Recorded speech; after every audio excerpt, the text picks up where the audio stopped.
జై లోకేష్, జై లోకేష్, మన లోకేష్, మన మంగళగిరి, మన లోకేష్, మన మంగళగిరి.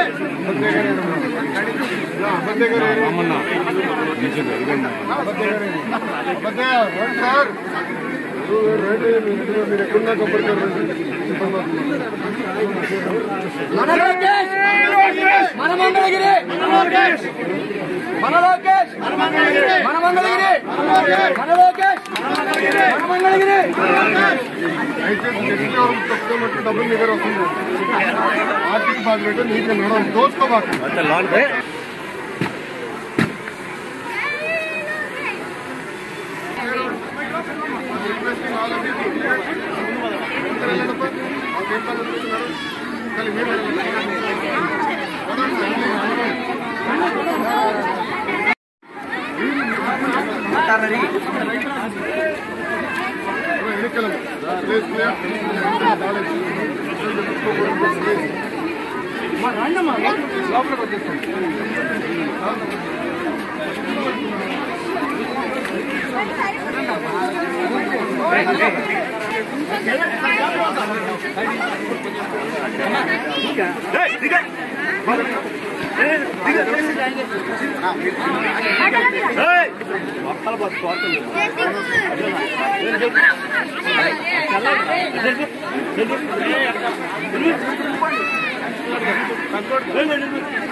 తప్పకుండా రాదు అందరూ.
Thank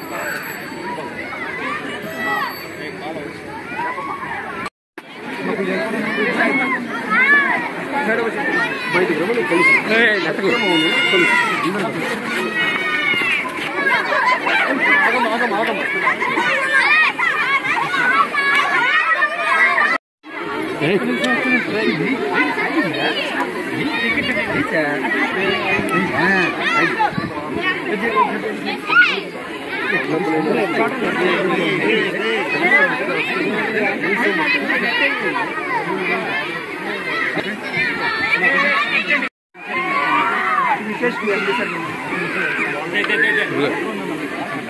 హాస్టల్లో ఇక్కడ వచ్చారు. ఇక్కడ నెల్లూరులో ఇచ్చారు. నెల్లూరులో ఎన్ని ఇచ్చారు?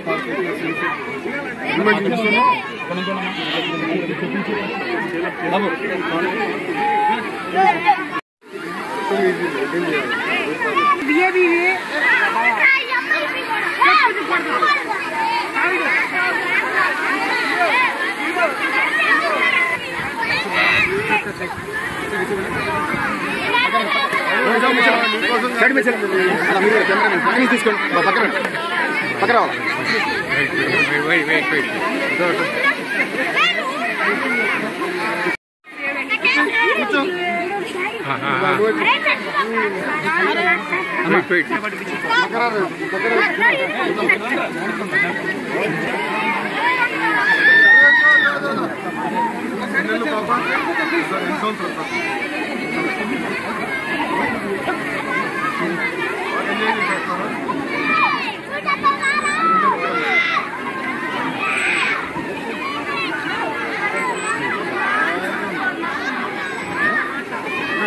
అందరూ బతికరా. ఇంట్లో వాళ్ళందరూ నడవాలి. ఇంట్లో వాళ్ళందరూ sugar factory, oil factory, salt factory అయిపోతున్నారు. అంతే కదా, బాబు గారు కూడా చెప్తారు అందరూ నడవాలి.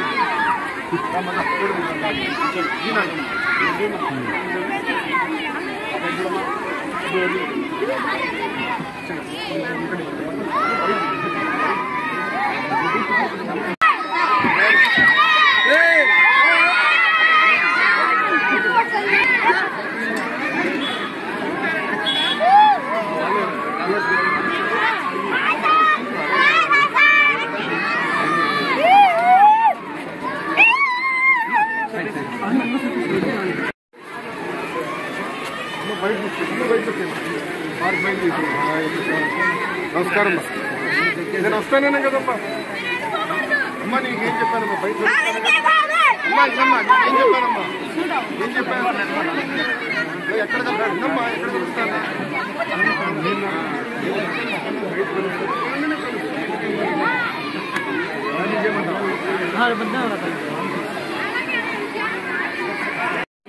ఎంతమంది వెళ్ళి చూశారు? ఉయ్యాల ఎంతమంది చూశారు?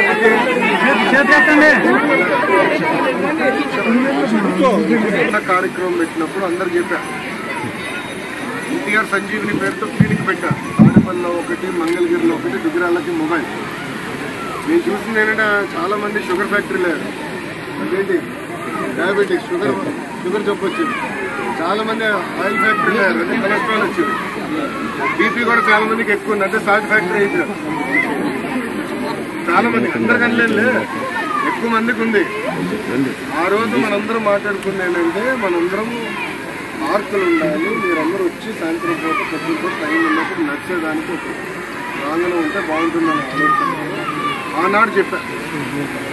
ఒక పక్కన ఇంటి పట్టాలది చెప్పా. అక్కడే ప్రారంభం. భూగర్భ డ్రైనేజ్, నీరు, భూగర్భ గ్యాస్, భూగర్భ కరెంట్ జూన్ మాసం నుంచి మొదలు పెడుతున్నాను. టెండర్లో వస్తున్నాయి. అంతేకాకుండా నేను ఆనాడు చెప్పింది అందరూ పార్కులు, భూములు ఉన్నాయి, ఇంటిపోయిన చెరువులు ఉన్నాయి మంగళగిరిలో. ఇవన్నీ అభివృద్ధి చేస్తే మీరందరూ కూడా నడిచేదానికి, పిల్లలు కూడా స్కూల్ నుంచి వచ్చిన తర్వాత వెళ్ళి ఆడుకున్నాక ఒక ప్రాంగణం ఉండాలని ఆలోచనతో చేస్తుంది. మొత్తం నియోజకవర్గంలో తొలి పార్క్ ఇది. ఇది ఎందుకు ఇంత టైం పట్టిందంటే, 10 నెలలు ఎందుకు పట్టిందంటే ప్రతి డిజైన్ మేము ఆలోచించి చేశాము. మీరు అక్కడ చూస్తే వచ్చిన వెంటనే పెద్దవాళ్ళు కూర్చునేదాన్ని. ఒకవేళ అబ్బా తాతలు ఎవరైనా పిల్లలు మనోడు మనవరాలు తీసుకొస్తే వాళ్ళని పార్కులో మీరు ఎలా ఆడుకుంటారని చెప్పి కూర్చునేదాన్ని. ఈ దిమ్మ ఎందుకు కట్టామంటే మీరు ఏదైనా చిన్న చిన్న ఫంక్షన్లో, బర్త్డే పార్టీలను పెట్టుకోవాలన్నా కూడా ఇది ఉంటే మీరు ప్రశాంతంగా చేసుకునేది. అంతేకాకుండా పిల్లలతో ఏమైనా నాటకాలు వేయించాలంటే నీట్గా వేస్తారు, అంతే కదా. సరదాగా గ్రామంలో ఉన్న అటుపక్క వచ్చేగల పిల్లలు ఆడుకునేదాన్ని. వాళ్ళకి కావాల్సిన ఎక్విప్మెంట్ మొత్తం మనం చేసాం. మీరు చూస్తే అద్భుతమైన ఎక్విప్మెంట్ చేసాం. చుట్టుపక్కల వాకింగ్ ట్రాక్ పెట్టాం. సరే పొద్దు నుంచి అందరు నడవాలి, ఆరోగ్యం జాగ్రత్త చూసుకోవాలి కదా తల్లి, చాలా ఇంపార్టెంట్ కదా. ఓకే. పిల్లలతో పాటు పెద్దవాళ్ళు కూడా నడిచేదానికి మంచి వాకింగ్ ట్రాక్ కూడా పెట్టాం. సాయంత్రం పూట కూడా ఉండేదానికి కూడా లైట్లు పెట్టాం. కమిషనర్ గారికి నేను చెప్పానమ్మా, కమిషనర్ గారు ఉన్నారు, సార్ ఇక్కడనే ఉన్నారు. మెయింటెనెన్స్ కూడా ఇక్కడ కమిటీ మీరు వేసుకోండి. సెల్ఫ్ హెల్ప్ గ్రూప్ ద్వారా ఒక కమిటీ వేసుకుని దానికి కావాల్సిన ట్రైనింగ్ మొత్తం మేము అందజేస్తాం. కమిటీ సభ్యులు బాధ్యత తీసుకోవాలి. ఇప్పుడు కరెంటు, నీరు అది మేము అందించే బాధ్యత కార్పొరేషన్ నుంచి మేము తీసుకుంటాం. కానీ బేసిక్ మెయింటెనెన్స్ చెత్త లేకుండా చూసుకోవాల్సిన బాధ్యత మీ పైన ఉంటుంది కమిటీ. ఇప్పుడు స్వచ్ఛ మంగళగిరి పేరుతో నేను అనేక కార్యక్రమాలు చేస్తున్నాం. చెత్త అంతా తీస్తున్నాం. ఈ 30 రోజుల్లో ఎంత చెత్త వచ్చింది అనుకుంటారు బయటికి? 1000 టన్నులు. మనం చెప్పాను, గుర్తుపెట్టుకున్నావా తల్లి? 1000 టన్నులు బయటకు వచ్చింది చెత్త. అక్కడ మనవేస్తేనే కదా పేర్కొనేది. ఇప్పుడు ప్రతి ఇంటికి వచ్చి చెత్త ఎత్తుతున్నారు. పని పెట్టా, రాకపోతే నేను సీరియస్ గా తీసుకుంటా. ప్రతి రోజు ప్రతి గడపకి వెళ్ళాలి. ప్రతిరోజు గడపకు వస్తారు, చెత్త ఎత్తుతారు కదా. దయచేసి చెత్త మటుకు రోడ్డు పైన వేద్దామా. ఎందుకు చెప్తున్నానంటే అన్ని రంగాల్లో మంగళగిరి నంబర్ 1 ఉండాలని నా లక్ష్యం. స్వచ్ఛతలో కూడా భారతదేశంలో మంగళగిరి అగ్రస్థానంలో ఉండాలని నా లక్ష్యం. దానికి మీ అందరి సహకారం కావాలి. ఈ సంవత్సరం ఓపిక పడతా, వచ్చే సంవత్సరం నేను కర్ర పట్టుకుని తిరుగుతా. ఎవరిని ఇంటి ముందర చెత్త కంపడితే నేనే మీ ఇంట్లోకి వచ్చి మిమ్మల్ని బయటికి పట్టుకొచ్చి మీతో పాటు నేను కూడా చెత్త ఎత్తా. మీరే కాదు, నేను ఎత్తుతా. అంతేగా తల్లి? ఇంటి ముందర చెత్త ఉందంటే బాధ్యత మంది, అంతేనా? చెత్త ముందర ఉండకూడదు. దాని ఏమవుతుందంటే చెత్త అక్కడెక్కడ పేరుకుపోతే నీరు వెళ్ళదు, ఆగుతుంది, దోమలు వస్తాయి. ఆ దోమలు పిల్లలు కుడతాయి ఫస్ట్, మళ్ళీ జ్వరాలు వస్తాయి, మళ్ళీ పిల్లలు బాగా ఇబ్బంది పడతారు. మళ్ళీ ఆరోగ్యశ్రీ కిందనో దేని కింద మళ్ళీ డబ్బులు పెట్టాల్సి వస్తుంది మనం. అట్లా లేకుండా స్వచ్ఛతలో మన నంబర్ 1 ఉండాలి. మీ ఆరోగ్యం కూడా జాగ్రత్తగా చూసుకోవాలి. రాష్ట్ర వ్యాప్తంగా ఇచ్చిన హామీలు కొన్ని ఆల్రెడీ నెరవేర్చాం, కొన్ని బాబుగా చాలా స్పష్టంగా చెప్పారు. ఈ మే మాసం, జూన్ మాసంలో కూడా చేయబోతున్నాం. తల్లికి వందనం, రైతుకి ఇవ్వాల్సిన అన్నదాత సుఖీభావ, ఈ 2 కార్యక్రమాలు చేయబోతున్నాం. మంగళగిరికి నేను ఇచ్చిన ప్రత్యేక హామీలు కొన్ని ఉన్నాయి. కమ్యూనిటీ భవనాలు నేను దాదాపు 31 భవనాలు కడతానని హామీ ఇచ్చాను. దాంట్లో ఇప్పుడు భూములు దాదాపు 17 స్థానాల్లో భూములు మాకు దొరికింది. ప్రభుత్వ భూములు కడుతున్నాం. ఆ భూమి దొరికింది. సొంత నిధులు నాకు తెలిసిన మిత్రుల చేత కూడా ఆగదు ఇంకు పిండే కట్టండ్రా పోయి నాకు అని చెప్పాను. వాళ్ళు కడుతున్నారు నీట్గా, వాళ్ళు చేస్తున్నారు. కొన్ని కమిషనర్ గారు కూడా ఎంపీఎంసీ ద్వారా కూడా చేస్తున్నారు. నా లక్ష్యం ఒకటే అమ్మా, అన్ని రంగాల్లో మంగళగిరి నంబర్ 1 ఉండాలి. అది సాధించాలంటే ఇక్కడున్న గ్రామస్తులు, ప్రజల సహకారం చాలా చాలా ఉండాలి. ఓకేనమ్మా? జాగ్రత్త కదా. ఒక్కడి వల్ల ఏది కాదు, కేవలం ఒక లోకేష్ బాధ్యత కాదు, ఇది మొత్తం మంగళగిరి ప్రజల బాధ్యత. సార్ ఒక వర్డ్ చెప్తాను సార్ గవర్నమెంట్ గురించి. మా వారు సిఆర్పిఎఫ్ లో చనిపోయారు సార్. చనిపోయి 3 years అవుతుంది సార్.